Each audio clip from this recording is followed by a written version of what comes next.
So the 5-second rule. Wait, first off, when did you tell me. discover the 5-second rule?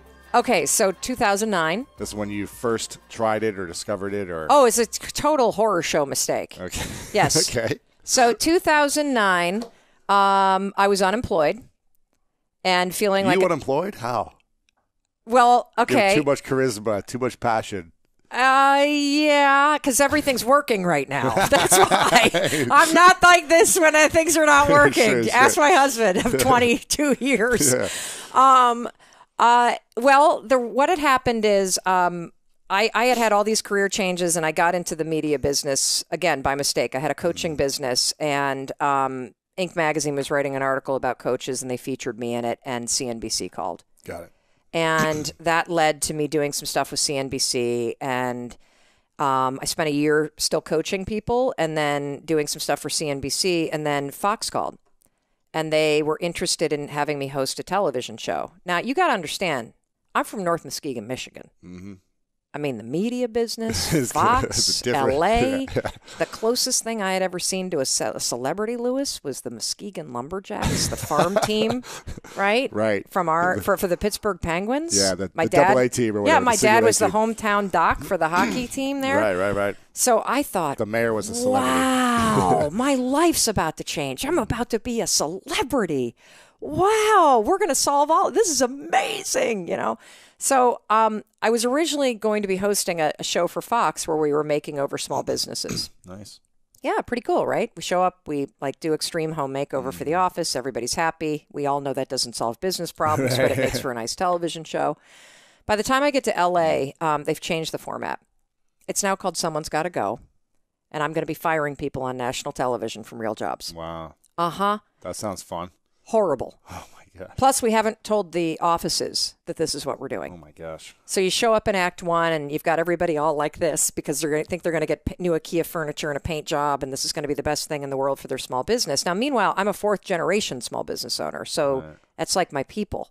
Grew up at a kitchen table with farmers, and my mom had a retail store, and my other grandparents were bakers. And so when it comes to like the heart and soul and what's so important when you launch your own business and how personal it is, I mean, this was like gut-wrenching.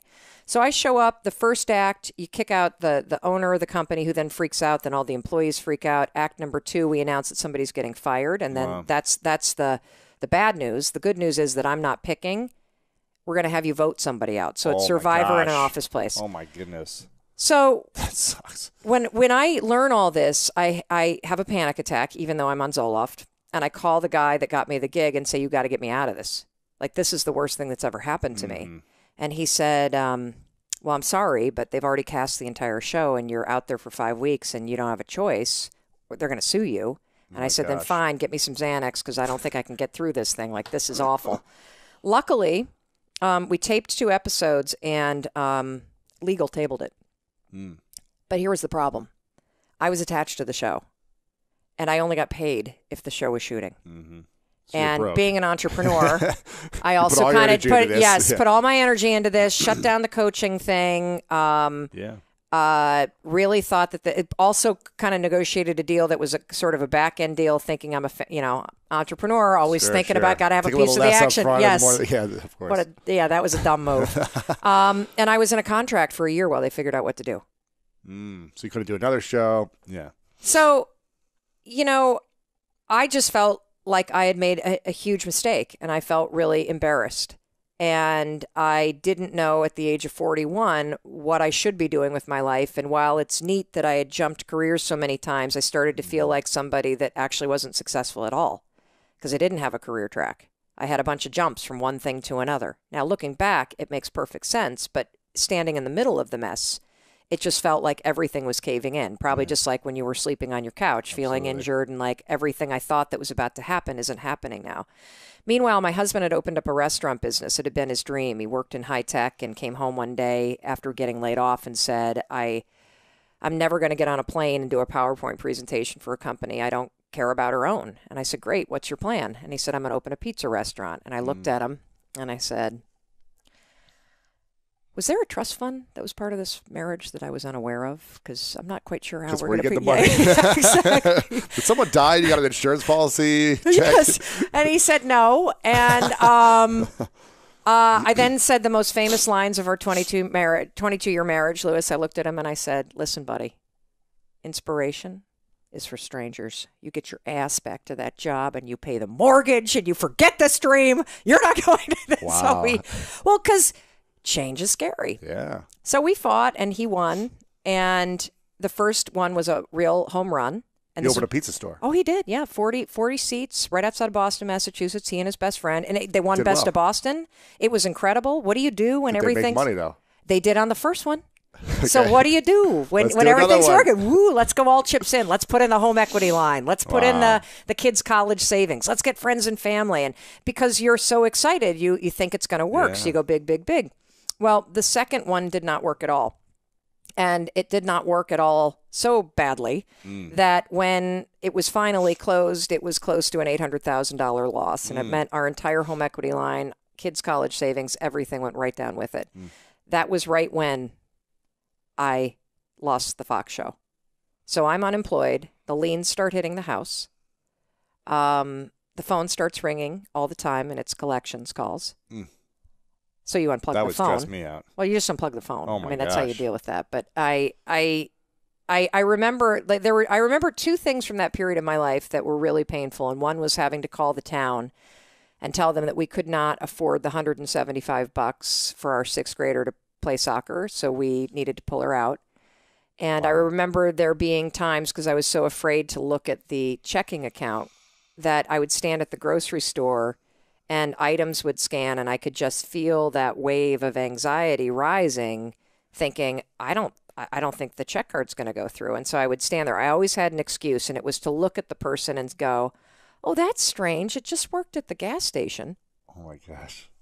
Because what would have been more empowering is to probably say, oh, well, I guess I don't have the money for this. Let's take this, this, and this. And just kind of like the easiest thing to do is to tell the truth. But I was so filled with shame. Yeah. So I started to develop this habit of hitting the snooze button. Because what would happen is the alarm would go off in the morning. And the first thing I would think about is all the problems that we had. And how awfully things had gone off the tracks. And you didn't want to deal with them. No, and I also didn't know. I didn't think I could. And this goes back to the feelings. Like you think that you need to feel confident or courageous in order to get started. You don't. You actually just have to start, and that's the riddle of life. That lying in bed, hoping that you wake up some morning motivated to change, that's not the answer. You actually have to learn how to push yourself. You have to learn how to leverage the power of your decisions, and you've got to learn how to take action when you don't feel like it. Because every morning when I woke up, I did not feel confident. I felt like a loser. Yeah. I felt like the world's worst parent. I felt like I had failed at every single turn. I did not know if Chris and I could pull out of this spiral. I did not know if we were going to go bankrupt and lose the house and move from our community. I did not know if our marriage would survive. I knew I wanted it to. And see, this is the knowledge action gap. You can know what you want. You can know what you should be doing. But how do you make yourself do it when the feelings and the motivation isn't there? When all you got is fear? And so every night I would lie in bed and I would say to myself, all right, that's it, Mel. Tomorrow, it's the new you. Tomorrow, you're going to wake up and be motivated. You're going to get up. You're going to exercise like everybody says you should. You're going to meditate. You're going to get those kids on the bus. You're going to screw Fox. You're going to look for a job. You're going to cold call Cox Media, and you're going to do auditions. Come on, girl. Let's go. Let's go. Let's go. You're going to take a cold shower. Woo! Here we go.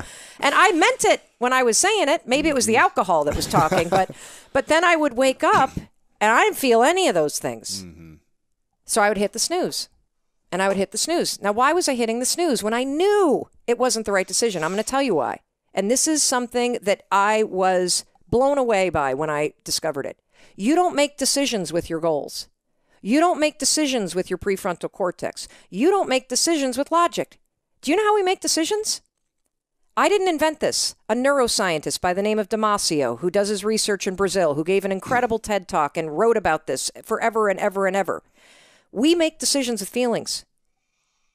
95% of our decisions are made by how you feel in the moment. And that is the problem.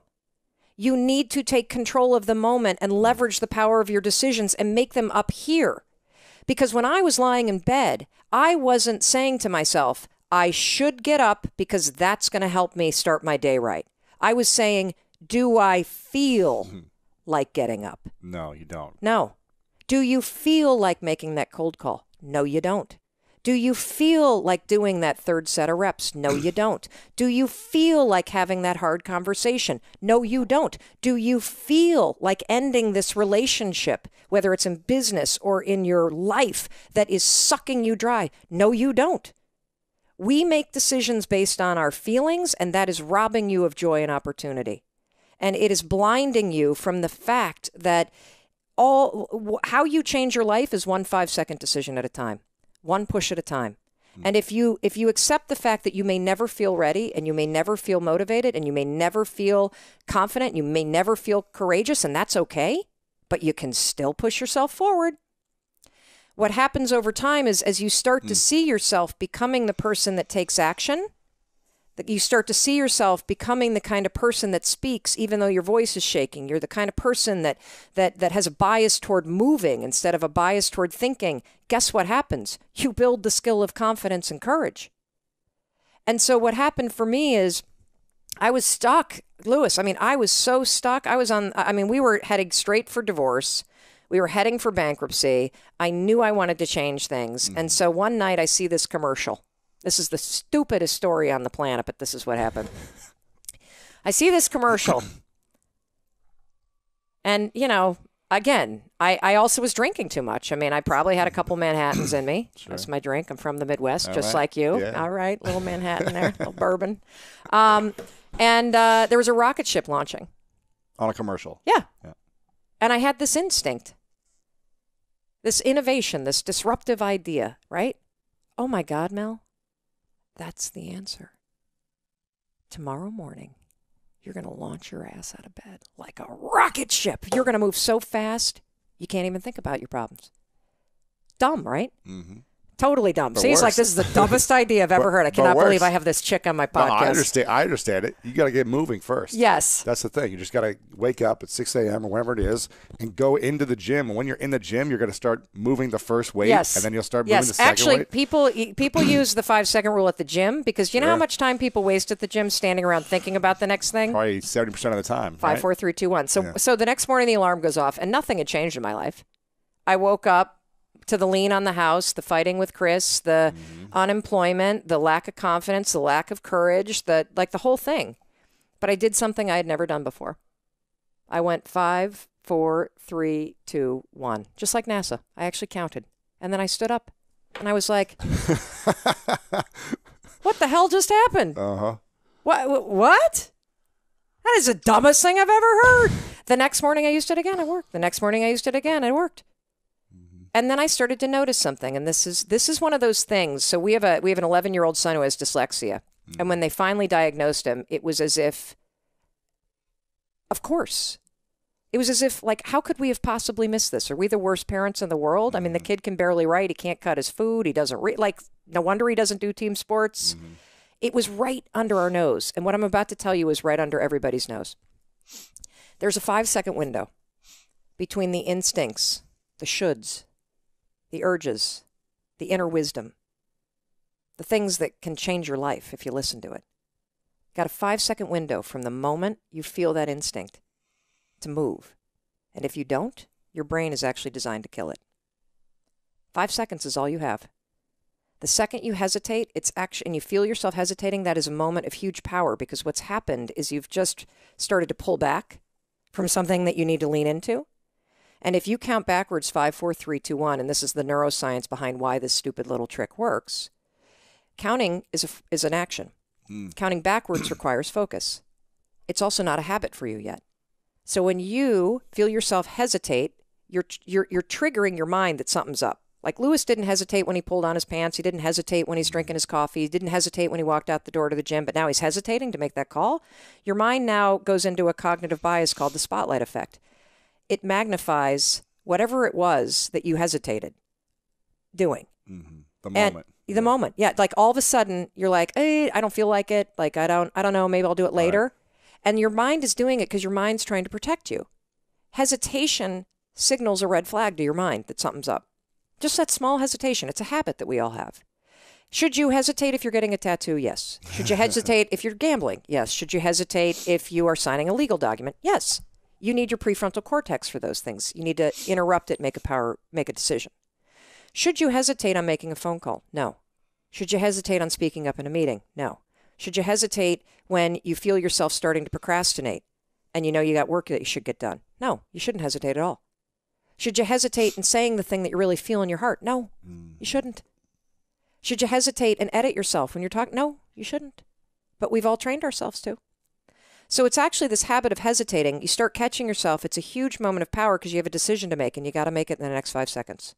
Are you going to go on autopilot and get trapped in your mind? Or are you going to 5, 4, 3, 2, 1 and awaken your prefrontal cortex and drive forward? So I started to use this rule as I noticed that every day, all day long, I had these moments of inner wisdom where I would know that I needed to pick up the phone and stop isolating myself. I would know that I needed to call a bunch of media companies and start auditioning for radio show hosting gigs. I knew that I should get out of bed on time. I knew I should stop myself before I snapped at Chris, right? Self-monitor. Yeah. I knew I should not let the frustration be the things that was driving me. And so I started to use the rule all day long. Whenever I felt this, I should do this, 5, 4, 3, 2, 1, and I would make myself do it. And slowly, 5 seconds at a time, my entire life started to change. And my husband used it in his business, and he and his business partner dove in. They went on to open 7 more restaurants. I went on to launch and sell 2 businesses and get recruited by CNN and join their team. I had a syndicated radio show that ended up winning the Gracie Award, which is kind of the female media, awards for the #1 talk show in the country. And, I never intended to tell anybody about the 5-second rule. First of all, because it's stupid. Right. I mean, come on. Count backwards? That's the dumbest thing Not stupid to me, though. What? Anything that works for me. That's true. You know what I mean? I'll take any stupid thing. That's true. But I also was like, how do you start talking about something like that, right? Yeah. So I was asked to give a TED Talk like 6 years ago, and TED 6 years ago, not the brand that it was today. They weren't even putting the talks online yet. Really? Yeah, the TEDx talks were not online yet. And so that was the first speech I'd ever given in my life. If you want to see what somebody looks like having a panic attack for 21 minutes straight, watch that speech. I was backstage, and it was like one PhD after another going out there. I'm like, what the hell have I gotten myself into? This is the dumbest thing. And so at the very end, I wasn't even planning on talking about it. I say, oh, by the way, there's this thing I do. That's it. I don't even explain it. And you know why I didn't explain it, Lewis? I didn't know why it worked. So you didn't have the science or the research. You were just Zero. And then something crazy happened. They put that talk online a year later, and people started to write. We've heard from more than 100,000 people in 90 countries that have written to us that are using the rule in ways big and small to change their lives, to change their marriages, to change their thinking patterns, to grow their businesses. We know of 11 people that have stopped themselves from killing themselves. Wow. In the moment, there's a gentleman that we talk about in the book, and you can see his social media posts in London. He was a veteran, and he was suffering from post-traumatic stress disorder, and he boarded a ferry with the intention of jumping overboard. And he got to the railing, and he was standing there, and his inner wisdom kicked in. And this is another thing I want everybody watching to understand. I don't care what you're facing or how low you get. Your inner wisdom is always there. It is. And the thing is that we often don't listen to it. And so he's standing there intending to kill himself, and that inner wisdom kicks in. And he remembers the 5-second rule. And he goes 5, 4, 3, 2, 1, and he turns and physically moves away from the railing and finds the first person working on the ferry and tells him that he's suicidal. Saved his life. Wow. He saved his life because he listened to the inner wisdom. And this is the other thing I love about this rule. It's not something to think about. It's a tool to use. So the part of the problem with a lot of the advice that I've found, for me personally, is that a lot of advice is all about kind of doing mental battle. And if I go upstairs, I'm behind enemy lines, and I tend to get hijacked. Right. So I love this tool because 5, 4, 3, 2, 1 interrupts those patterns it actually prompts the part of the brain that I need in order to change. And it makes changing easier because I've now got my mind working for me instead of against me. And it gets me out of my head. And so I'm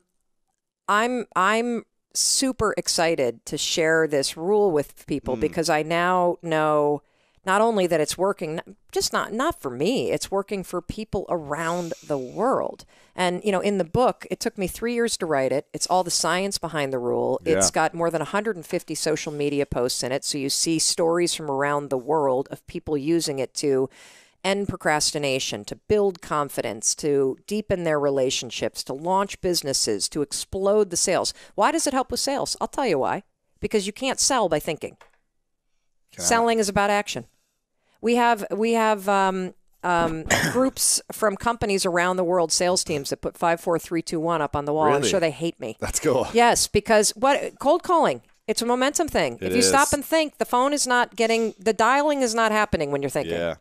If you're thinking about all those no's you've been getting, yes, you're not going to want to do it again because it doesn't feel good. Yes, and if you're in the middle of a negotiation or you're in the middle of a really difficult conversation, and again, remember what we said earlier? You cannot control your feelings that rise up, but you can always control how you think and what you do. So if you're in the middle of a difficult conversation and you feel those feelings come up that normally trigger you to start editing yourself or to censor yourself or to silence yourself, or to think sabotaging thoughts in like a business negotiation, 5, 4, 3, 2, 1, awaken the prefrontal cortex, get back in the game. How do we bring that list into this whole approach? So there was the list, there's the 5-second rule, and then there's that trigger, that positive trigger. How do we put all three of these tools together? Excellent question. So number one, you're going to make a list of everything that triggers you. It could be the time of day. It could be a thought. It could be a certain news headline. It could be a certain thought, worried that maybe your mom or your dad is going to get this or somebody that you love. Could be a thought. A lot of people I've noticed have a lot of thoughts right now about their own health. Mm-hmm. And so that's that. Whatever the trigger is that causes you to start to worry, write them all down. So now you know they're coming. Whenever one of them hits your brain, you're drifting down the negative current. Use the 5-second rule, count backwards, 5, 4, 3, 2, 1 to anchor yourself back down. Now, on the list of triggers that you have, what you're going to do is you're going to write down either an alternative thought. Hey, I'm not going to worry about that right now. Right now I'm safe. If I have to worry about, I'll worry about it when it happens. Saying it's not going to happen is not a great reframe because most people don't believe that. They're worried it's going to happen. So you're going to write down your triggers. Yeah, give me an example with you. Okay, so for example, for me, a worrying thought is, I don't know when my kid's school is going to open again, right? Okay. And you're wondering the same thing. When are your kids going to be allowed to go back to college? So that would be one of the things that's worrying us. What would be the positive vision to that? Okay. So the way that I've handled that, and, again, you got to figure out what triggers you and what's going to ground you back into the present, is I don't need to know right now. At some point, it's going to reopen and they'll go back then. What I've done is I've said in my mind, they're going back in January. And that means that since there's so much uncertainty, you can hack certainty 2 ways. One is creating a daily routine that gives you certainty right now, because you can count on your routine being predictable, and predictability gives you emotional safety. 2, you can create your own milestones based on what you know from the World Health Organization and based on your own critical thinking. Me personally, I don't think there's any coming out of this where I live until mid-July, maybe. And I don't think there's any way, given that my daughters go to big universities, that they will be ready this fall. So my mind goes, I'm not even thinking about it because I think it's January 1. Right. And if it happens sooner, fantastic. Now, what I say to my kids is this. I say, look, your whole life changed dramatically in the last 6 weeks. And school doesn't reopen for another 3 or 4 months. The smartest people on the planet are working on this problem. And so if your life can change for the negative in 6 weeks, it could also change in the positive in the next 6 weeks. We just don't know. But just feel good knowing the smartest people in the world are all working on the same problem. And that's a really good thing. Yeah, that's really true. And that gives me so much hope. Just before you, I was speaking to Stephen Kotler, the famous writer and futurist, and he said never before in the history of science and humanity have we had this many of the world's talent working together to solve one singular problem. Yeah, it's really cool. Okay, now, so we have the list. Yep. We have that future vision, whether it's speaking on a particular stage or our kids going back to school. How do we apply the 5-second rule? So when you feel yourself getting triggered, so think about when you get triggered, you typically feel it in your body first. Is it the pit in your stomach? Is it the heart racing? Is it the hair on end? What is it? Start to identify that, the thoughts that swirl. The second you feel that coming on, we're interrupting that response. 5, 4, 3, 2, 1. And then drop in whatever thought you're replacing the worry with. My kids are going to go back in January. I don't need to worry about this. Right. I like that. It's so simple, yet so effective. Well, the reason why is because you're planning this ahead of time. You see what triggers you coming. And then you have a plan to replace it before it escalates and hijacks your ability to think. Because the more stressed out you get from worrying, cortisol floods your mind, makes it really, really difficult to engage your prefrontal cortex, makes it very difficult to focus on anything else. So we want to see it coming, use the 5-second rule to interrupt the automated nature of it and engage your prefrontal cortex before cortisol takes over. And because you have a go-to thought, you'll be able to switch it up immediately. Having the go-to thought is critical. Look, I heard from a COVID-19 ICU nurse who's using this same exact method all day long to keep herself from succumbing to terror and emotional overwhelm. And what triggers her, they have to wear like double and triple layers right now in the IC COVID units. And so it's super hot and really suffocating because you're so bundled up and nobody can really see your face. And so when she walks into a patient's room and they shut the door behind her, she gets a surge. I don't know if I can handle this. She has an immediate trigger that I got to run. This is too much. I feel like I'm suffocating. What if I bring this back to my family? She's using 5, 4, 3, 2, 1 all day long to close the window on the terror, take a deep breath, and move forward toward the checklist. And that's how she's getting through her day. And it's working because she has a plan knowing it's coming. See, most of us hate our anxiety and our worry and our fears so much that when we feel it coming up, we're like, oh shit, here it is. Oh, I don't want to feel it. And then we get all worked up because we're feeling anxious again, which only makes it worse. So this is a simple 3-step plan. List of triggers, 5-second rule, and a list of things you're going to think of instead. And now you're equipped to have the emotional resilience and the mental flexibility to switch gears so you can take control.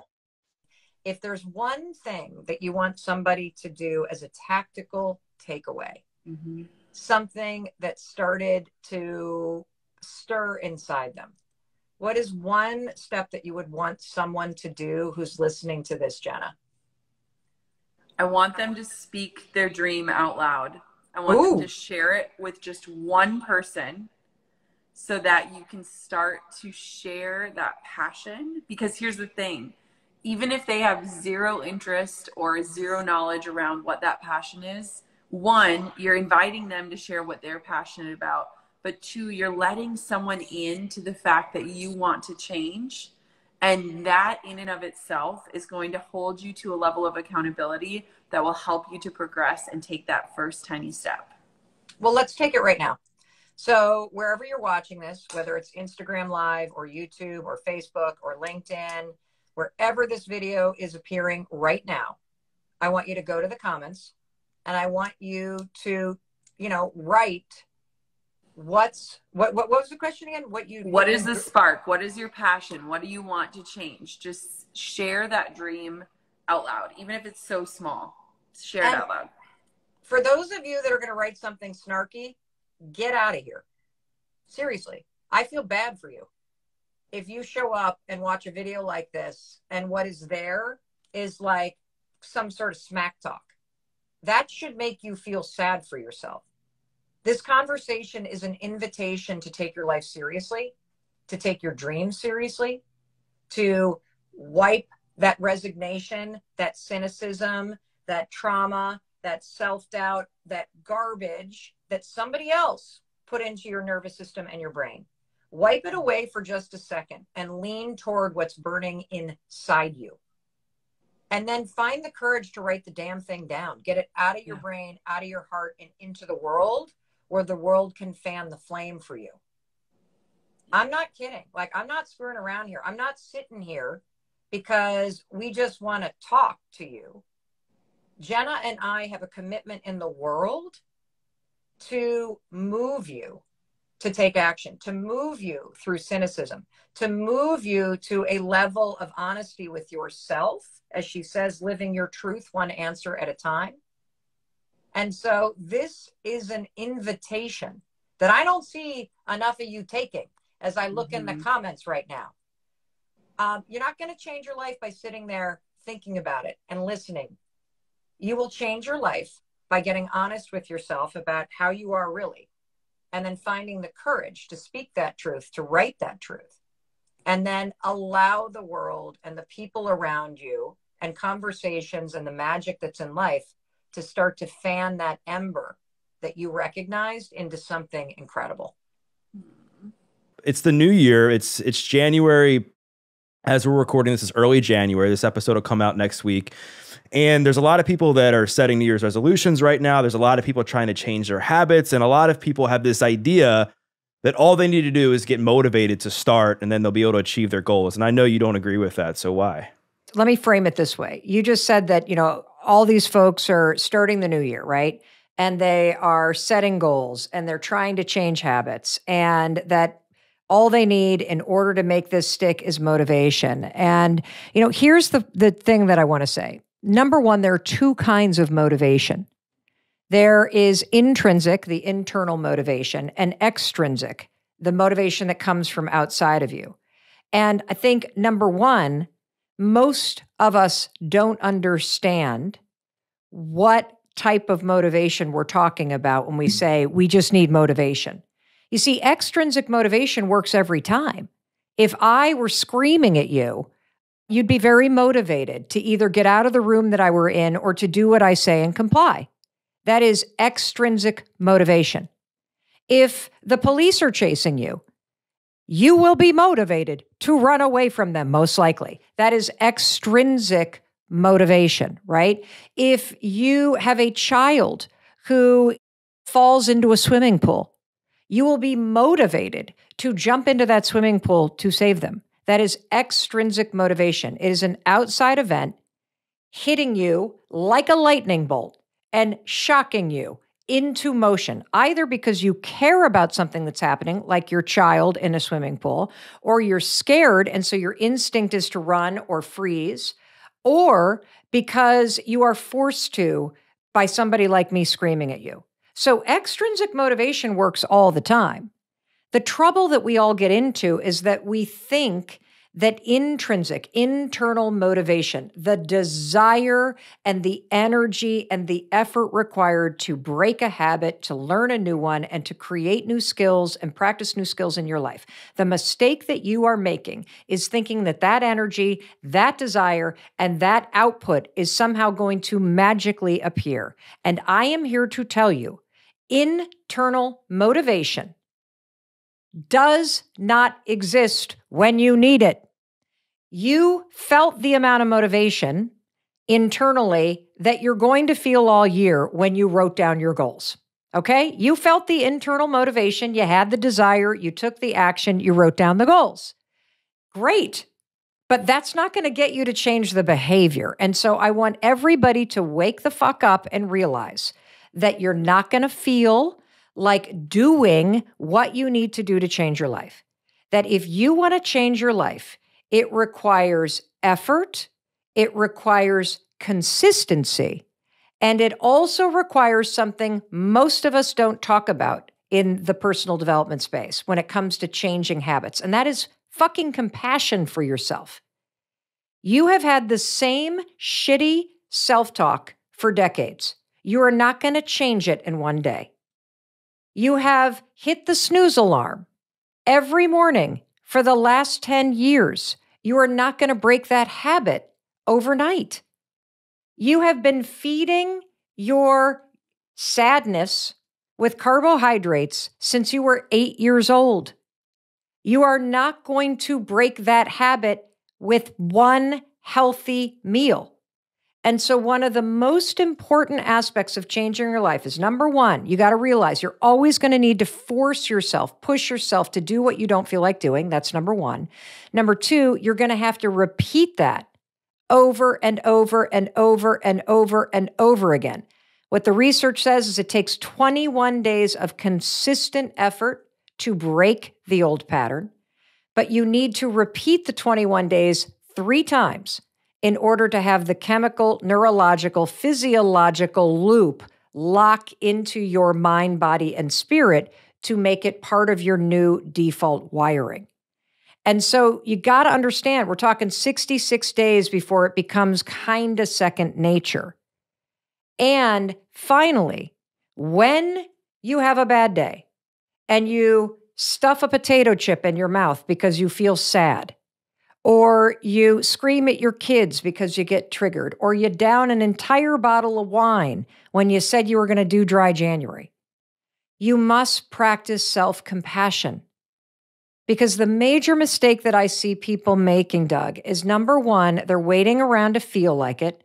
And number two, the second that they do one bad day or they make one mistake, you chuck all your positive progress out the window and you go back to the way that you always used to do things. And one of the greatest skills ever is to go, okay, I didn't do what I said I was going to do. I forgive myself. And today I'm going to do a little better. That's right. It. I want to try to summarize the steps to make sure that it's very clear, not only for me, forget about you guys. I want to make sure it's clear for me that first of all, it would be really smart of me to write down a long list of what I want in this next chapter of my life for real, and the why. And you explained that in the example around legacy. So if what I'm really after is more peace, a hell of a lot more fun, and a greater impact with more ease, I need to unpack what does that actually mean? Yes. And get very clear about the why. And I know that the why has to do with more time with family, more time with friends, more time and space to do bigger thinking instead of racing around being busy. Yeah. The second thing that I got out of this is very radical. And that is when the fear or the anxiety or the worry or the self-doubt, that little, we're going to talk about the negative bitch first before we talk about the whisper. The negative bitch in your head is just your ego trying to protect you. Yeah. And so when that anxiety comes up, or I wake up and I feel like that hot lava on my neck and my thoughts start to swirl, don't try to outrun it. Face the bitch and be like, all right, bitch. Yeah. Oh, you think I'm going to be lonely on a mountain because I'm lonely in suburbia? You think I'm not going to have any friends there because I don't have friends here? Okay. You think I'm not going to be successful doing it there because I'm not oh, okay. And hear it. And then the way that you take the bitch and you flip her into your best friend is you say, what is this trying to warn me? What is this trying to coach me? What are the things that it's saying? Hey. If you're going to go do this, just know that you might feel lonely and that's okay. So what are you going to do about it? If you're going to go do this, just know that you should probably, reach out to friends that are doing podcasts from remote places. If you're going to do this, so that you know what steps to take. And it's in taking the steps forward to prepare for plan B. Yeah. so that you got a plan for when that stuff happens that is going to allow you to access the radical confidence, which feels radical, in a moment where you're doubting yourself. And you just keep pushing forward, and you do it over and over and over and over and over again. Because you know what's interesting is you also said this thing about the whisper, that the things that are meant for you and the things that are true begin as a whisper. Mm-hmm. And when you really start to hear the whisper, whether it's, I'm going to sign up for this program, even though it scares me, or I'm going to not have kids and sit down with my spouse, even though it scares me, or I'm going to, you know, make a major life change and it scares me. As you start to hear the whisper, I think there's a pretty close period of time where that whisper turns into a fucking bitch. Yeah. Right? Well, because she's like, hang on a minute, you're freaking ignoring me. Let me get my megaphone so that you don't. Yes. Yeah. Wow. And then that last piece is making sure that you understand your belief, why you feel the way you do actually, Mel, because you even said your parents never moved out of the house that you were born in, correct? Your grandparents never did. So you have a somewhat of, it seems like a belief system that holding on to the house that maybe your kids were brought up in is something, and I don't want to speak for you, but maybe something you feel like you should do. Or maybe feel like it's something that you saw your parents do, and now you're actually breaking that pattern. And for me, it was the same. My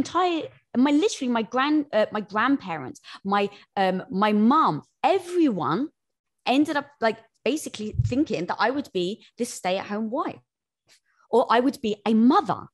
And in order for me to listen to the silence and break that, I had to say, oh, it's because I believed that this was what was going to happen. I never questioned it. So I don't know if you've ever questioned whether the house that you're in, whether it should be something that you should be in for the rest of your life, or if it was just a belief system you hold on to. It's just a belief system I hold on to. Like, I know, just like you knew, at some point that whisper became the truth for you. Right. I know that it's the truth. And everybody that knows me well is literally like, I thought you would have sold that house like years ago, because like with the amount of stuff you're doing and like it just doesn't make sense for you to live there. And so like somebody else saw it in you. First. Yes. Oh my God. Yes, exactly. And now because when I talk to you, and I saw other friends of ours last week because they were visiting Boston, and I was sort of going like in the beginning of the freaking Crest downfall. And it was Joel, Marin, and Kat. And Kat looks at me and she's like, wait, are we really having this conversation? You're like worried about like some place in Vermont, whether you're going to live in an apartment, whether you're going to feel like you're Mel fucking Robbins. What the fuck? Like, and I'm like, you're right. I know how to do that. Why am I? Because I'm human, and because your ego comes in, and because if you keep running, this shit will catch up with you, which is why radical confidence is really about turning and facing it. Yeah. Instead of being afraid of it. And then knowing that the path you choose to take in life will mean that you leave things behind. And that's where the mourning piece comes in. It's like, just because you're making a decision that's right for you shouldn't mean that you shouldn't embrace that you have to mourn the life that you're leaving behind, or the life you thought you were going to live. So maybe, Mel, for when you had your kids, and I, again, don't know, but maybe you're just like, this is the house that I'm going to bring them up in. And you've told yourself year after year after year that that's going to be the house. But now you've changed. Now your goals have changed. Now your life has changed. And now your reassessment of that isn't the same with a person who maybe first had those children. Oh, I know what it is. You're giving me another breakthrough. Dude, I need to pay you for this. Oh, I'm here for you. You're my bestie. You know that. I literally feel like you just saved me. No offense to SSRIs, but I'm feeling like I'm like back. I'm feeling like the woman that crawled out of the crypt this morning, and my team had to like prop up and be like, oh God, Mel is not Mel today. That you have brought me back, woman. This is so weird. You know how thoughts are expand? Yeah. All I do is think about you. You're my favorite on there. Her personality, you're the go-getter. Oh my gosh. It's amazing. I've been looking at you. I've been doing research on all that stuff, and here you are. It's so crazy. Well, you know why I think that happens? I think that there's something that you're thinking about doing, and I'm a physical sign. Wow. That it's time to cut off with the self-doubt and the fear and all that stuff. And I'm actually sitting at this table. So what is it? Well, I have a real estate license. I haven't even been able to do it because I'm trying to make money, but I want to write a book. I want to write a book so bad. And so what's the book about? I want it to be a great book because I'm a romance person, but I'm thinking children, like Evie the Flying Dragon, It can be anything you want. So do you want me to give you advice? Sure, thank you. I can't believe I'm sitting at the table with you. I didn't want to bother you. I thought I saw you on the phone. It's just crazy. Well, that's nuts. I would imagine that since you follow me, you know that I would be mad at you if you didn't say hello. Yeah, I don't like every day, but for the past month, like at least all on the weekends, every weekend, you're the one I go to. I love you. I'm sorry. That's so great. I love you too. I think it's amazing. It's awesome that you're here. So what I'm going to tell you is that you need to start acting like a published author. And let me tell you what that means. Every single morning, I want you to sit down and open up a notebook, and I want you to write for just 5 minutes. That's it. And I want you to write for 100 days in a row. And I want it to be just the shittiest blop that comes out, right? Because I want you to get all of the garbage out. Right? I'll wait till she goes. So if writers write. The secret to changing yourself and to changing your life is to simply take action every day that's consistent with where you're going, not where you are. What if somebody has so many things though that they're trying to do? Like I have probably 3 different jobs. Okay. So how do you focus on? So just focus on the book if that's the thing. Here's why I'm telling you to just write for 10 minutes every day. It will help you build the muscle of consistency. It will help you by making it really small, just 10 minutes, to act like the person you want to become. That is a skill. So if you can practice that for 100 days, just 5 minutes a day, opening up your notebook, you got a notebook right over there. Yep. See the notebook right there? You're just going to write for 5 minutes. Even if it's garbage, even if you some days open up the thing and you can't think of a thing, right? I can't think of anything to say. This is stupid. I hate that I committed to this to Mel Robbins. I want you to do that every day. And I also, if you want to supersize it, take a photo and post it on your story and tag me. Mel, it's day 23. Photo of you with your little notebook, okay? If you push yourself every day to write for just 5 minutes, that's it. And you show up every day consistently.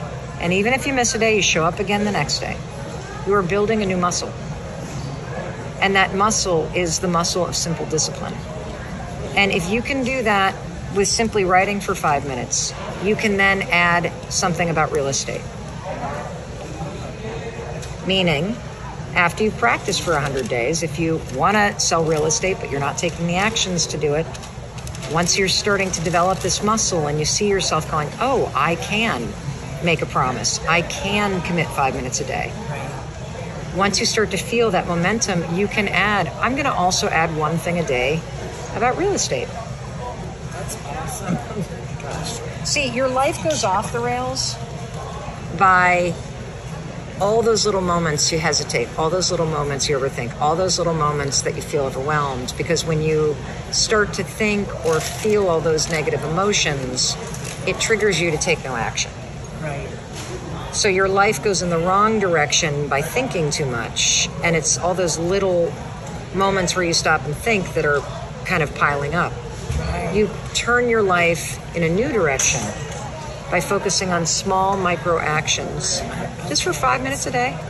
That's it, just small little micro actions. It's not going to feel like anything, but it's going to start to build. And you're going to start to feel a sense of momentum, and you're also going to start to feel a sense of pride in yourself because you are doing something you said you would do.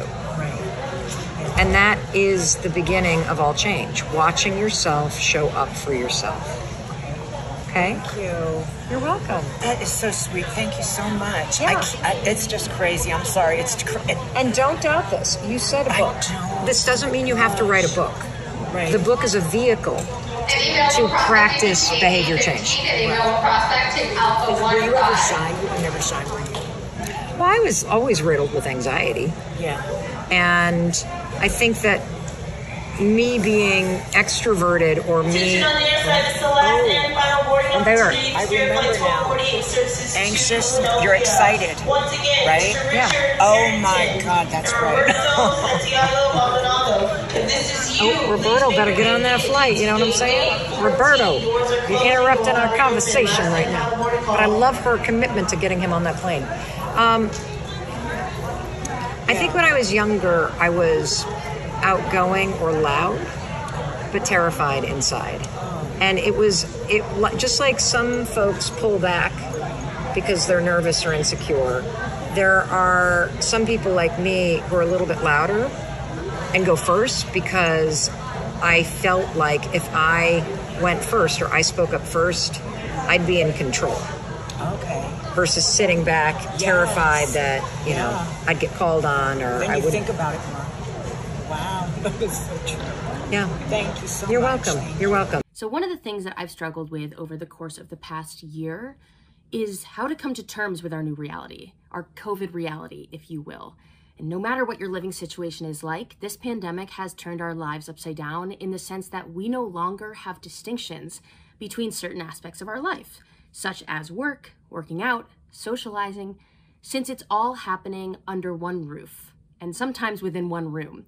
So I would love your advice about how can we not only accept this new reality, but how do we focus on our productivity and our happiness when every day feels like Groundhog Day?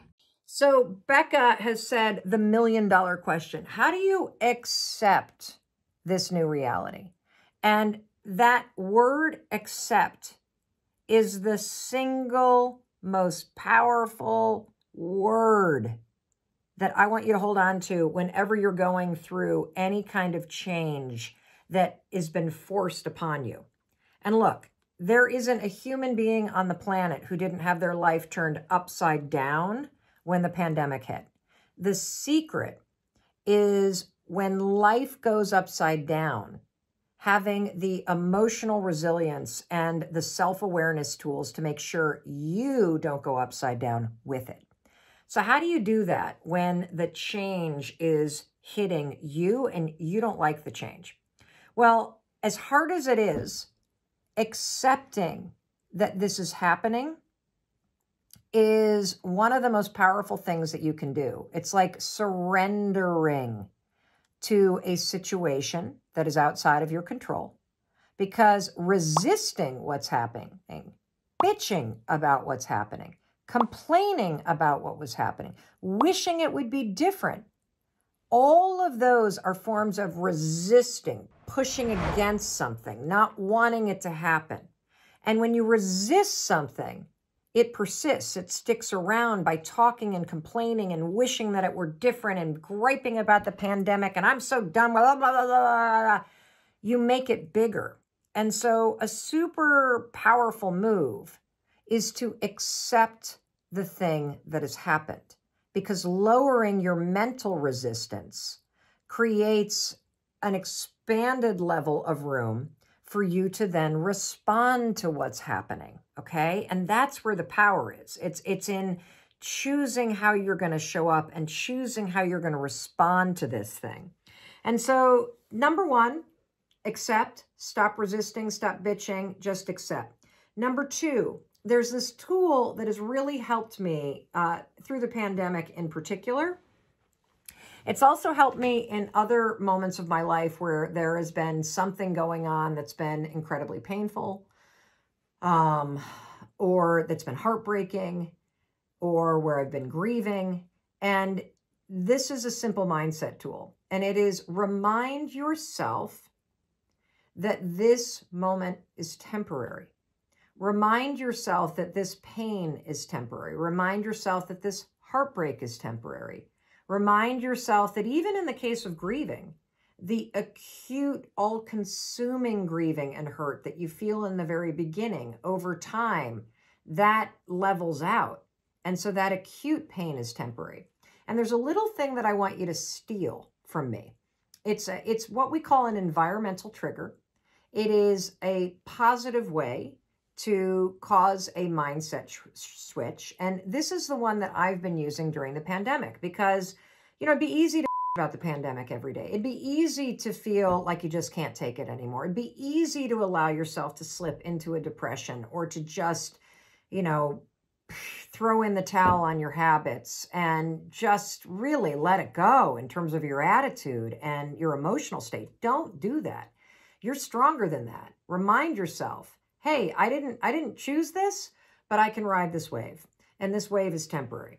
And so I want you to, in order to leverage this environmental trigger, here's what you're going to do. I want you to fast forward a year.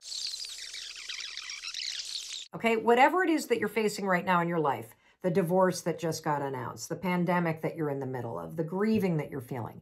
A year from now, all of that pain is going to be in the rearview mirror. You're going to be a stronger, better version of yourself.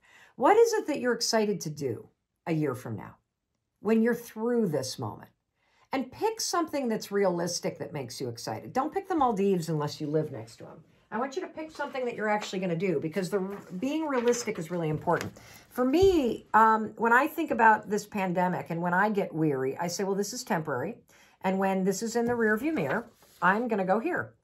This is a image of the state park in Western Michigan where I grew up. There's the little lighthouse. We used to climb this stone kind of break wall all the way out to the end when I was little.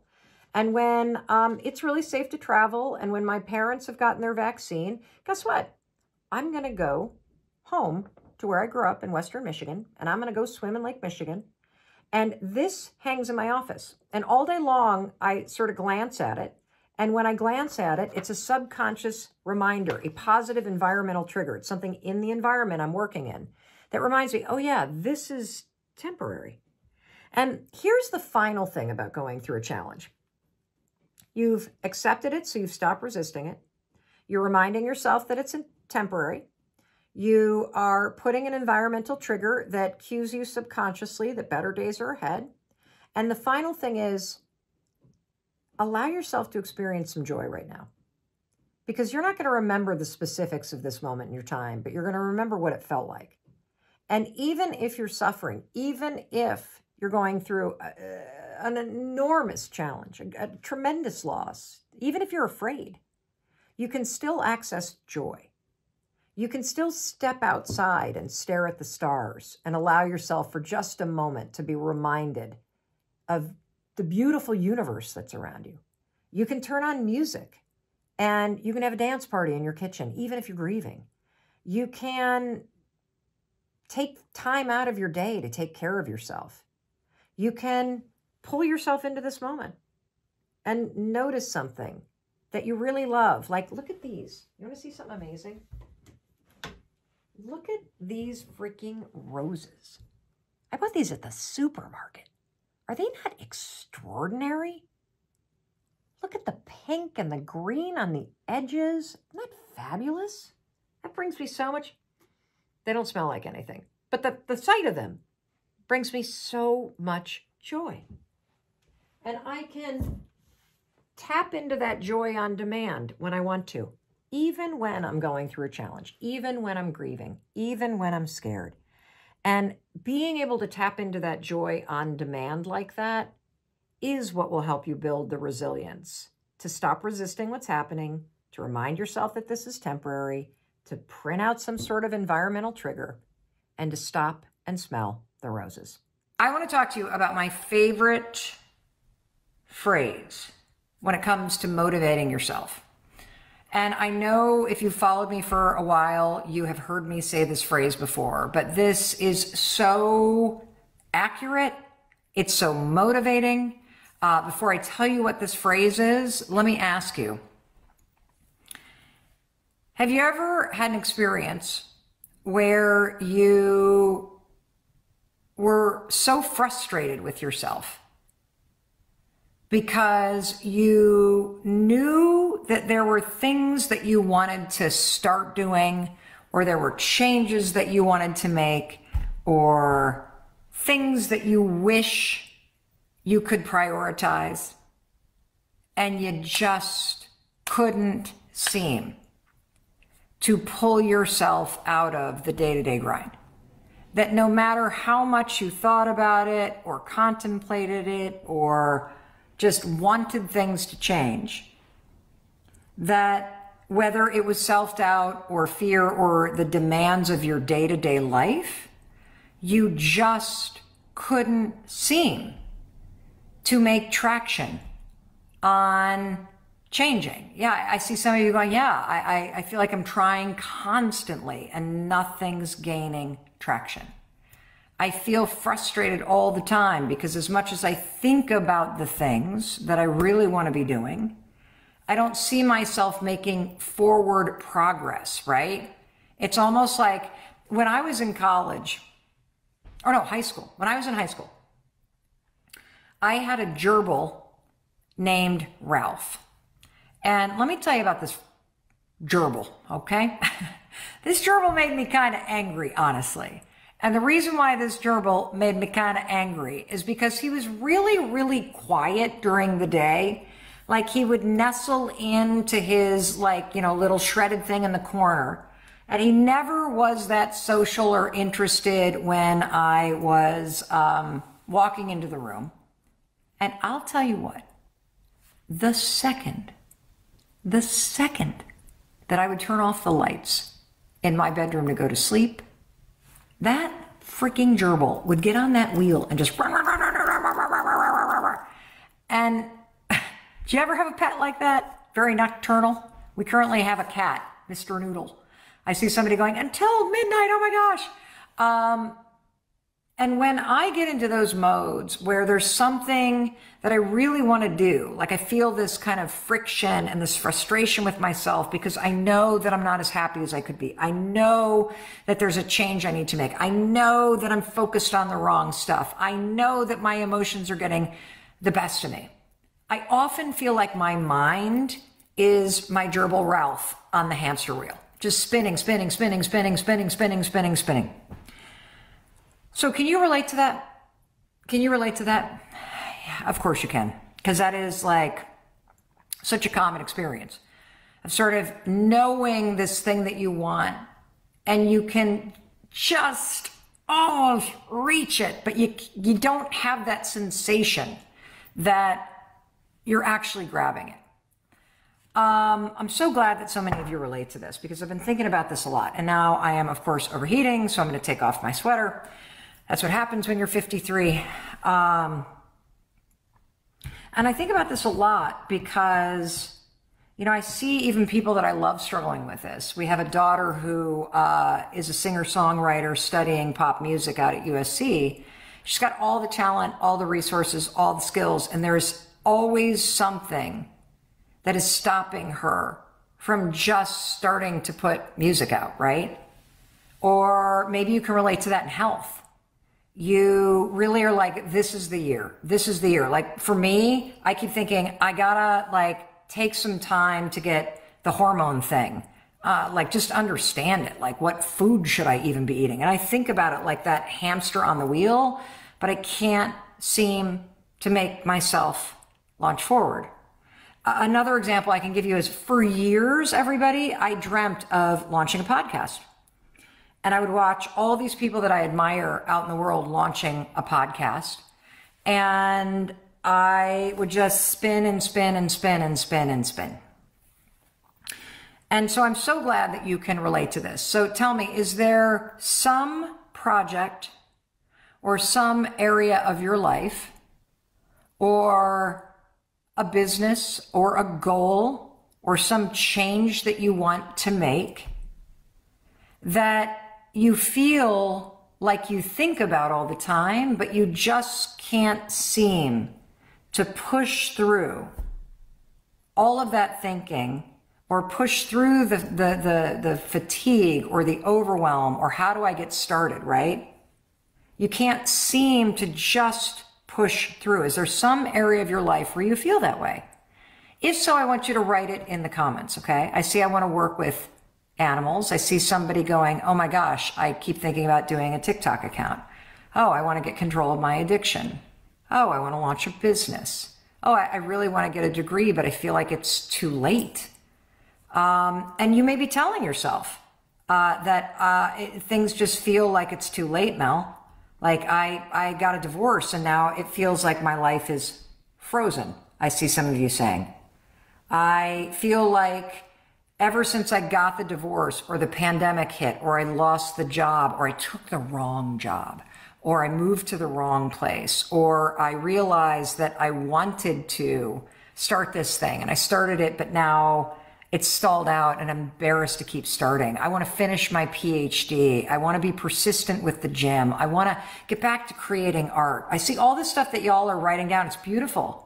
I see so many of you saying that you have a little side hustle and you know that you want to turn your attention towards it, but you just can't seem to literally push through whatever it is, the fear, the overwhelm, the busyness of your life, to laser focus on what really matters to you. And I think that's why it's so painful, because you're not going to stop really wanting and longing for those things that you keep thinking about everybody. They're going to linger for the rest of your life. You're going to have to, at some point, make a decision that it is important enough to you to make changes so that the thing that you want to see happen, or the life that you don't want to miss out on, or the degree that you always longed to get, or the way that you want to feel in your body, or the energy. For me, a big theme recently has been about loneliness. I am so lonely in my personal life because of the pandemic, because our kids have launched, because we're moving to Vermont, because I'm always working. Like, I can see very clearly that I have tried to solve loneliness in my personal life by working all the time.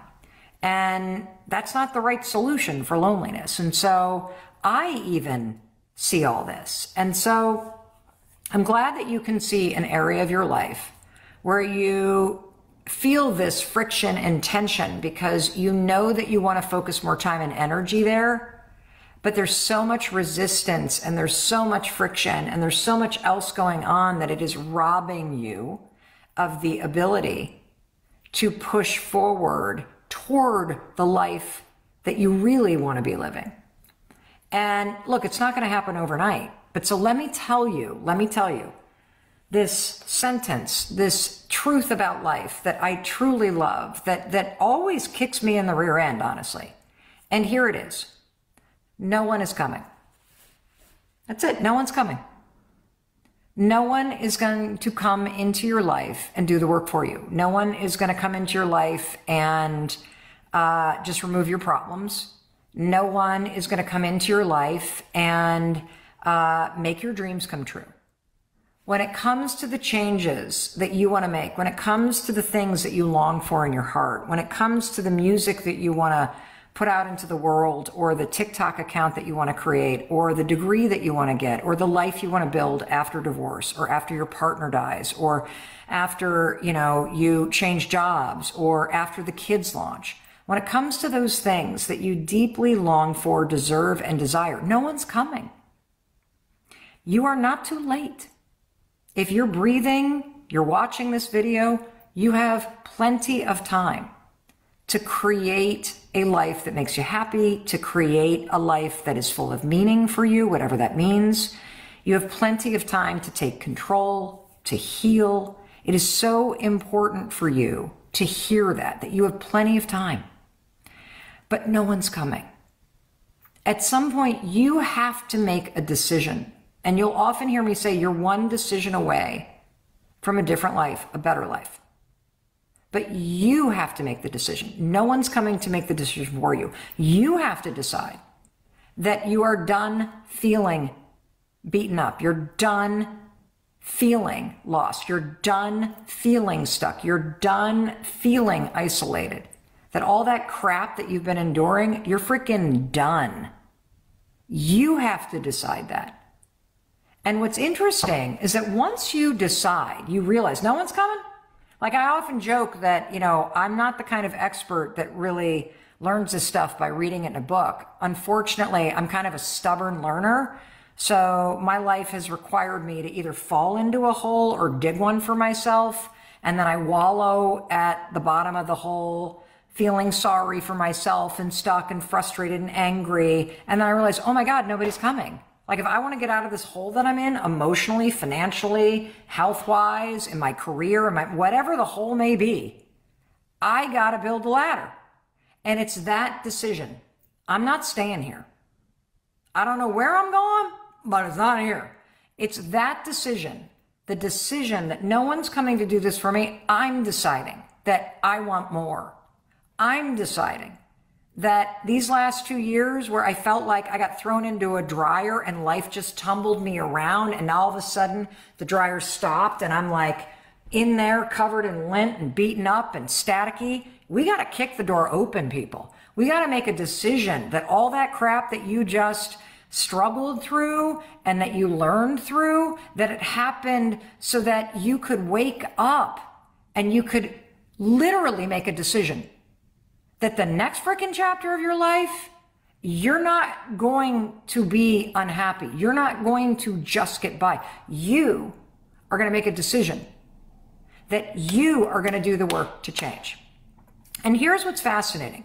Once you decide, that's it. That's it. I'm changing. That's it. I'm going to do the work, whatever it takes. I made a decision that our kids have left this house that we've raised them in. I'm here alone all the time working. I'm like, I'm sad. I'm miserable. I got to change. I can't just hold on and grip to what I know, especially if it's making me unhappy. And here's the thing, letting go, deciding that it's time for a change, that's a lot easier than gripping onto stuff that's no longer meant to you. And so when you make a decision, and I see so many of you going, my life fell apart after divorce. My life, blows because of my job. My life has been in stuck mode ever since this person I love died. Or my life is just kind of boring and I miss having fun. Okay? Like, when you kind of have that wake up moment and you're like, oh my God, nobody's going to come and do this for me. No friends are showing up to bring the party bus. If I want to have my life feel like a party bus, I got to be the one that actually is driving it. You know what I'm saying? So here's the cool thing. No one's coming. Once you make that decision, here's the cool thing. Everybody shows up when you ask for help. Everybody shows up when you ask for help. Do not try to change on your own. I tried that for so long. Yes, it's your responsibility. Yes, you need to do the work, but don't do it on your own. Do not do that. I just got a text about 11 minutes ago from a really good friend of mine. I'm not going to say who my friend is because many of you probably know who this person is because she has a large social media following and she's absolutely amazing. And she reached out to me kind of sheepishly and she said, a couple people have been asking me if I would speak at a big event. I know nothing about this. I'm scared to do it. But I've decided that this is something I want to try. Now, she made a decision that this is something she wants to walk toward, even though she's scared. And did you notice what she did? She didn't try to figure it out on her own. She reached out to me to ask for help. Now, I'm going to coach her. I'm going to tell her everything I know. I have been the most booked female speaker in the world for years. I am one of the most successful motivational speakers on the corporate circuit ever on the planet, male or female. And so there are so many mistakes I made trying to do it on my own.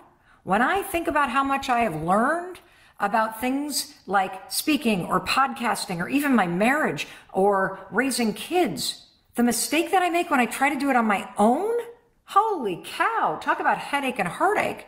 She's so smart. She made a decision to walk towards something she wants, but that she's afraid of. And then she asked for help. Because the secret is once you know that you don't want to be where you are, that's all you need to know in order to change your life. I don't know where I'm going. I just don't know I don't want to stay here. That's a starting spot. That's perfect. That means you started. That's the first rung of the ladder. I'm not staying where I am. The next one is literally figure out what people who have what you want, whether it's just people who are happy or what are they doing that you're not doing. There's a little bit of the map. And then you gotta ask for help. And so I can think of times in my life where I have been trying to do something new, whether it's fix an issue in my marriage. I don't do that on my own. Are you kidding me? My husband and I, we go to a marriage therapist and ask for help. We talk to very close friends of ours about what's going on and ask for help. When I get serious about wanting to make a change, it's the new Mel Robbins. Mel Robbins, for the first 45 years, I would try to do it in secret. I would try to figure it out on my own. I was embarrassed to tell people that I needed structure and accountability, and I needed to be told what to do, and I needed somebody to bring some energy.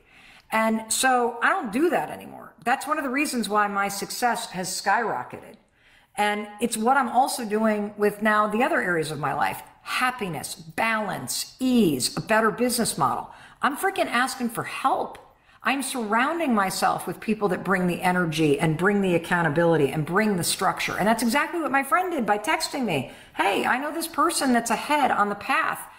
I'm gonna, like, now that I know and I've taken the steps and I'm asking her to give me advice, to tell me what to do.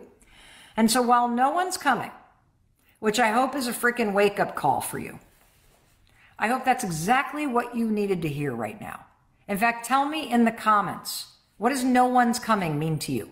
And don't be snarky, and sexual about it. I know I went viral on TikTok because some kids made fun of me for saying that. But seriously, what does that mean when you think about your dreams, or you think about your life, or you think about what you want? That no one is going to come in here and do this work for you. That no one is going to heal you. No one is going to do what you need to do to have the breakthrough that you need in order to create the life that I do not want you to miss out on. Okay?